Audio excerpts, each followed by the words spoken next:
Estructuralmente, la presencia de cloroplastos distingue a los miembros del reino vegetal del resto de los seres eucariotas.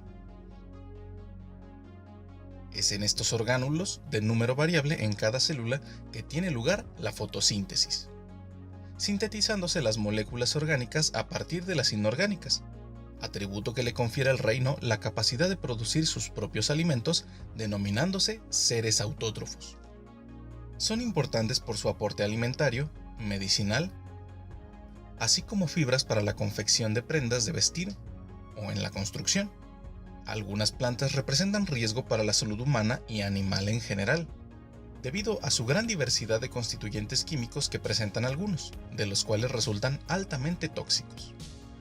En su mayoría, las plantas presentan una raíz, estructura que les permite sujetarse al suelo, continuando con un tallo que se elonga contra la fuerza de gravedad y del cual surgen ramas y hojas. Algunas variedades de plantas disponen de flores, estructuras con aparatos reproductivos masculinos y femeninos, que hacen posible la reproducción y por ende el desarrollo de frutos. Entre la variedad de formas vegetales existen algunas que carecen de sistemas de conducción de savia, como las briófitas, que son plantas no vasculares que carecen de flores y frutos, y se desarrollan en ambientes húmedos sobre troncos y rocas, y que filogenéticamente corresponden a las primeras plantas que se desarrollaron en el planeta. Es el caso de los musgos, hepáticas y antóceros, y otras que presentan tejidos especializados en la conducción de savia bruta y elaborada, denominadas traqueófitas, que constituyen la gran generalidad de plantas. Dentro de estas plantas vasculares distinguimos a las pteridofitas, que son plantas como los helechos, equisetos, selaginelas, licopodios y psilofitas, que se propagan mediante la formación de esporas. Existe también otro grupo, que producen semillas y se separan en dos grupos. Por un lado, las gimnospermas, como el caso de las coníferas, que producen conos o piñas dentro de las cuales se encuentran las semillas. Y las angiospermas, plantas que producen flores, como los árboles frutales, verduras y flores. Las plantas sintetizan sus propios alimentos, proceso que requiere de minerales contenidos en el suelo, y que disueltos en el agua son incorporados a través de los pelos absorbentes de la raíz, para ser transportados por el xilema, como savia bruta, hasta las hojas, lugar donde ocurre la fotosíntesis. Dicho ascenso de la savia bruta en contra de la gravedad es realizada por tres mecanismos. Primero, la transpiración, fenómeno que tiene lugar durante el día, cuando las condiciones ambientales favorecen que el agua contenida en la planta se evapore, liberando su salida a través de los estomas de las hojas y el tallo. Las células estomáticas, al perder el balance hídrico, ocasiona en su interior el incremento de la concentración de solutos, y recupera sus niveles originales, agua por ósmosis de sus células vecinas, las cuales son recuperadas por sus contiguas, logrando un flujo osmótico constante a lo largo del tallo, entre las células del xilema, permitiendo el ascenso del agua que se incorpora del suelo.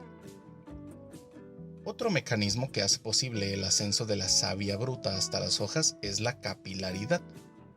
proceso que obedece a la interconexión de células cilíndricas provistas de una cavidad llamada traqueidas,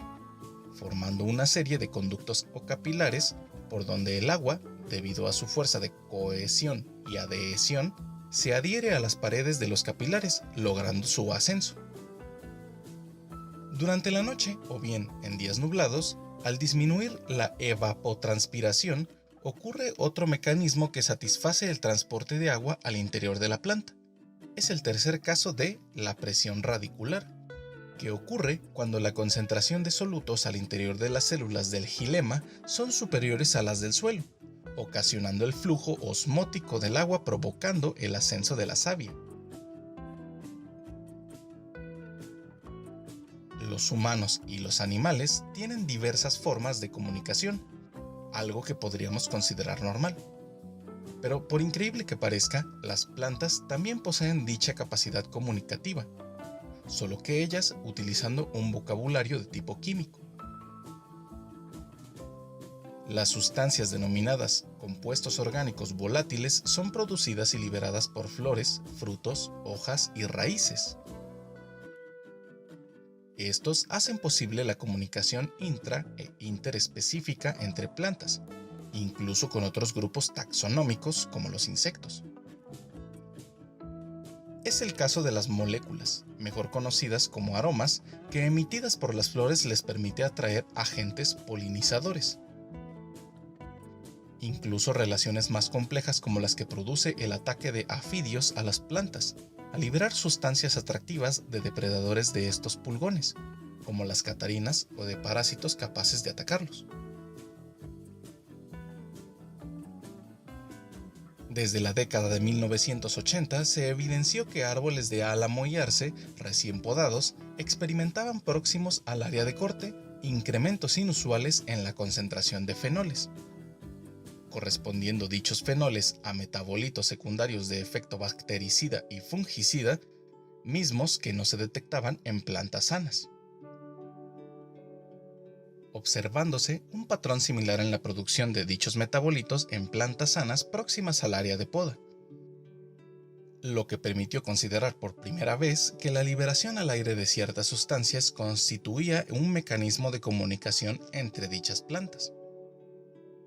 La muerte de gran número de antílopes kudú en la reserva Transvaal de Sudáfrica, provocada por la concentración excesiva de taninos en sus cuerpos, compuesto de alta toxicidad, cuyo consumo afecta hígado y riñones en animales ramoneadores, permitió identificar un mecanismo de comunicación y defensa mutualista entre las acacias, en particular de la especie Acacia drepanolobium,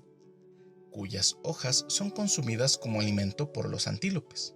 Al determinar que las ramas lesionadas por los primeros antílopes que llegan a alimentarse liberan etileno, una sustancia con funciones de mensajero que induce la producción de taninos en plantas vecinas antes de ser dañadas por los antílopes. Quizás sea por ello que otros organismos que se alimentan de la misma planta, como las jirafas, no se alimentan de plantas contiguas. Procesos comunicativos entre plantas que, aún diferentes en cuanto a su género y especie, son capaces de inducir cambios bioquímicos contra organismos competidores al incidir sobre determinados genes. No cabe duda que la comunicación es una capacidad adaptativa de los seres vivos, y en particular una capacidad de tipo químico que tiene lugar en el reino vegetal, con la liberación de compuestos orgánicos volátiles como el etileno y el éster metílico del ácido salicílico, entre otros compuestos, capaces de entablar contacto induciendo cambios bioquímicos como mecanismo de defensa contra la acción de competidores, predadores, parásitos o patógenos, así como la atracción de organismos benéficos.